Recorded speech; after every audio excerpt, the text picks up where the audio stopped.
বন্ধুরা, চায়নাকে বিরাট কোহলির সঙ্গে তুলনা করলে খুব একটা ভুল কিছু হয় না, কারণ চায়নাও বিরাট কোহলির মতোই নিজের রেকর্ড নিজেই তৈরি করে বারবার সেটাকে ভেঙেছে। হ্যাঁ, গত 2003 সাল থেকে শুরু করে বর্তমানে 2025 সাল অবধি এক দুবার নয়, তিনবার বিশ্বের উচ্চতম ব্রিজ তৈরি করে নিজের রেকর্ড নিজেই ভেঙেছে।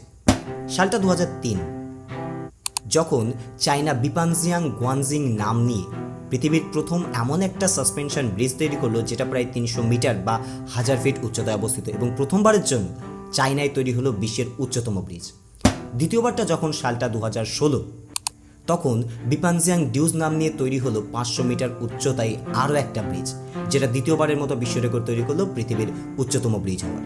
এবং তৃতীয়বারটা প্রায় 10 বছর পর বর্তমানে 2025 সালে চায়নার গুইজো প্রদেশের কাস্টল্যান্ডফর্ম এরিয়ায় প্রায় 625 মিটার বা 2083 ফিট উচ্চতায় তৈরি হলো পৃথিবীর উচ্চতম ব্রিজ, যেটা তৃতীয়বারের মতো বিশ্ব রেকর্ড তৈরি করলো।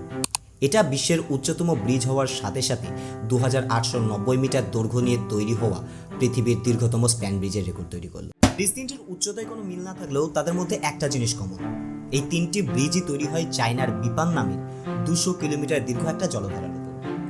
ব্রিজটা তৈরির কাজ শুরু হয় 2022 সালের 18 জানুয়ারি। তার ঠিক 3 বছর 7 মাস পর, অর্থাৎ বর্তমানে 2025 সালের 21শে আগস্ট থেকে 25শে আগস্ট টানা 4 দিন ধরে 3360 মেট্রিক টন ওজনের প্রায় 96টা ট্রাক তার উপর চাপিয়ে তার লোড বেয়ারিং ক্যাপাসিটি মেজারমেন্টের সাথে সাথে তার তৈরির কাজ শেষ হয়। এই ক্যানিয়নটা পার হতে আগে যেখানে সময় লাগতো প্রায় 70 মিনিটের কাছাকাছি, সেটা ভবিষ্যতে গিয়ে দাঁড়াবে 1 মিনিটের কাছাকাছি।